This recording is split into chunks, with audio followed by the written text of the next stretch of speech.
Halo semua, balik lagi sama saya Abah Kopdut alias Kopi Udud. Semoga cinta kalian tidak kandas.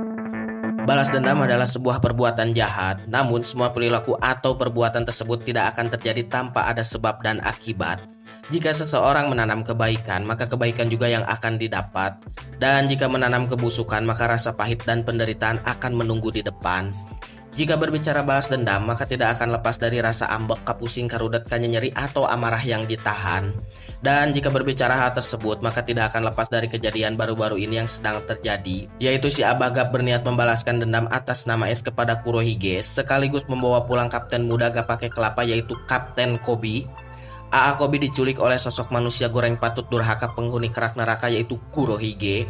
Dan pembahasan kali ini adalah bagaimana cara Gap bisa menyelamatkan Koby dan dirinya sendiri tidak harus mati atau selamat dari insiden yang akan datang.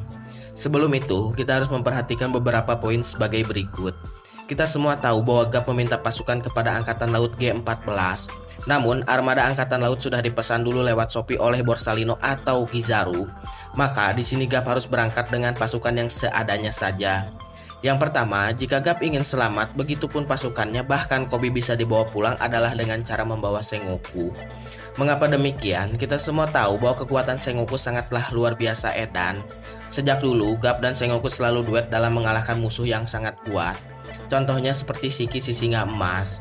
Mereka duet untuk menjatuhkan Shiki hingga akhirnya Shiki kalah lalu dimasukkan ke penjara Impel Down. Memang mereka sudah tua dan sudah secuil bau batu nisan, tetapi kekuatan mereka jangan sesekali diremehkan. Jika benar Gap dan Sengoku duet, saya memiliki sebuah opini bahwa kubu Gap akan menang. Mengapa demikian? Kita semua tahu bahwa Sengoku adalah mantan Fleet Admiral, maka dari itu kekuatan dan kecerdasannya bahkan strateginya jangan diragukan lagi. Begitupun dengan Gap, pamornya sangatlah luar biasa edan, dijuluki sebagai preman atau pahlawan angkatan laut. Gap adalah satu-satunya orang yang bisa memojokkan Goldie Roger, tetapi tidak dapat mengalahkannya, karena kekuatan Gap masih di bawah Roger. Mungkin Gap setara dengan Rayleigh, maka jika berhadapan dengan Kurohige, saya yakin pasti menang jika mereka duet. Kita semua bisa berpatokan kepada kejadian kemarin di Amazon Lily. Kurohige takut dan berpikir ulang untuk berhadapan dengan sosok Rayleigh. Kita semua diberitahu jika untuk menangkap seorang legenda seperti Rayleigh, maka tidak akan cukup hanya membawa dua admiral saja. Maka di sini kita yakin bahwa kekuatan Gap dan Sengoku tidak akan jauh dari Rayleigh. Jika Kurohige berhadapan dengan Gap dan Sengoku, maka resiko besar berada di tangan Kurohige. Mungkin di sini tinju akan dapat ditangkis meskipun akan berdarah-darah. Tetapi yang cukup berbahaya dari seorang Sengoku adalah daya tekanan dari serangannya. Serangan Sengoku dapat mengeluarkan gelombang kejut yang sangat luar biasa tinggi. Memang saya yakin Kurohige dan krunya dapat menahan atau menangkis, tetapi jika kapal mereka rusak akan bagaimana? Saya berpikir jika cara cepat mengalahkan Kurohige adalah dengan cara menghancurkan kapalnya. Karena kru Kurohige adalah pemakan buah iblis, jika salah satu dari mereka ada yang tenggelam, maka tidak akan ada yang bisa menyelamatkannya. Dan opsi penyelamatan untuk Kurohige berada di tangan Aokiji saja. Di sini, Aokiji berperan penting dan dapat membekukan air laut sebagai pijakan. Selain pertarungan mereka, jangan lupakan juga Law. Law ini sangatlah kuat. Jika Gap dan Sengoku berhadapan dengan Kurohige yang sedang bertarung dengan Law, maka beda cerita. Kurohige memikul beban yang cukup besar atau kekalahan kemungkinan besar pada Kurohige. Jika Gap dan Sengoku duet ditambah dengan Law beserta krunya, maka pertarungan tersebut dapat diselesaikan dengan mudah dan kemenangan ada di tangan Gap. Saya yakin Aokiji tidak akan menyerang secara serius kepada Gap atau Sengoku. Mengapa demikian? Saya berpikir Aokiji sangat menghormati mereka, tetapi jika kepada Law beda cerita. Aokiji sangat mengidolakan Gap sejak dulu dan menjadi asuhan Gap bersama Sengoku. Akan sangat bersalah jika Aokiji berada di kubu Kurohige dengan menyerang mereka secara serius. Mungkin jika Aokiji menyerang secara serius, Gap dan Sengoku akan memahami Aokiji sebagai posisi penengah. Dan opsi untuk Aokiji adalah tetap berpura-pura menyerang tanpa serius, atau secara mutlak berpindah haluan kepada kubu Gap. Jika Aokiji ingin berada di kubu Gap, menurut saya adalah pilihan yang tepat atau bagus. Namun, jika berada di kubu Kurohige dengan menyerang tidak serius, maka Aokiji cukup bijak dan Sengoku beserta Gap akan memahami tujuan Aokiji. Saya yakin jika Aokiji ini tidak benar-benar berada di kru Kurohige, kita semua dapat berpatokan kepada keluarnya dari Angkatan Laut karena dia tidak ingin berada di bawah kepemimpinan Akainu. Dan yang terpenting, prinsip keadilan mereka berbeda. Tetapi hal yang cocok dan sangat tepat untuk Aokiji adalah berada di kubu Gap. Ini bisa menjadi sebuah pukulan yang sangat mengerikan untuk Kurohige, karena Kurohige harus menghadapi dua sosok legenda Gap dan Sengoku.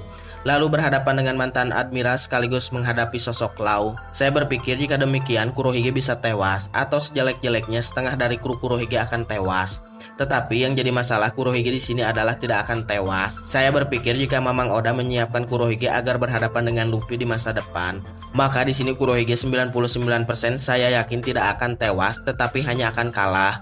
Di balik kekalahannya, salah satu dari pihak Garp pasti ada yang tewas, bahkan bisa jadi Garp itu sendiri. Kita juga jangan meremehkan sosok Kurohige. Tidak mungkin Kurohige menculik Koby tanpa alasan dan rencana yang matang. Kita semua tahu bahwa Kurohige adalah orang yang cerdik sekaligus licik. Kurohige juga adalah orang yang selalu memiliki rencana berlapis-lapis. Contoh kecilnya seperti di Amazon Lily kemarin, Kurohige gagal menculik Hancock dan dia malah menculik Koby. Kita semua dibuat bingung untuk pergerakan Kurohige. Maka di sini saya yakin Kurohige akan kalah, tetapi kubu Garp juga bisa saja ada yang tewas, bahkan Garp itu sendiri. Dan jika benar Garp akan tewas, sebagai bentuk keberhasilan atas kematiannya adalah terbebasnya Kapten Koby. Jadi gimana menurut kalian? Tulis pendapat kalian di kolom komentar, dan buat yang mau request apa aja nanti sama saya dibahas. Anjir, edan ini mah saya teh penasaran pisan ini sama si Garp ini teh kekuatannya penasaran gitu, segimana kuatnya gitu si legenda pahlawan angkatan laut teh gimana gitu kuatnya teh. Kan saya teh yang bikin saya penasaran teh si Garp ini teh nggak pakai senjata, cuman pakai perut pungkul gitu, pakai tangan aja gitu ributnya teh dengan pukulannya. Kan kemarin juga ya beberapa waktu kan kita juga tahu si Garp ini sebelum pemanasan sebelum ribut gitu ya, pemanasannya 8 gunung dihancurin anjir. Masa cuman sosok Kurohige aja Garp ini kesulitan? Mungkin karena usia ya, tapi mustahil lah menurut saya masih Garp ini bisa mati. Tapi yang jadi masalah tuh si Kurohige teh pasti berhadapan sama si Luffy juga nggak akan tewas, sejelek-jeleknya pasti kalah gitulah. Tapi kru Kurohige pasti ada yang mati menurut saya. Wah, penasaran pisan sumpah ini mas saya anjir. Nggak sabar kalau misalkan di animenya, di filmin ini si kekuatan si Garp ini teh.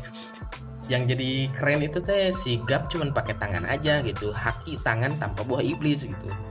Itu yang bikin penasaran. Mungkin kalau misalkan di movie mah kayak si Douglas Ballet mungkin ya, tapi kalau si Douglas mah kan makan buah iblis juga ya. Mungkin kayak ributnya sama si Supernova gitu. Si Douglas kan pernah berhadapan sama Supernova juga, kayak si Kid Lau kayak gitu kan, sama pukulan doang gitu. Nah kayaknya mah kayak gitu. Dan si Douglas juga di akhir saya lihat kan seluruh badannya full haki gitu, jadi biru gitu, ribut sama si Luffy. Wah pokoknya keren. Kalau misalkan si Douglasnya nggak main-main, atau misalkan si Douglasnya nggak ingat sama si Roger, mungkin si Douglas bisa menang di Stampede. Tapi udah jalan ceritanya kayak gitulah.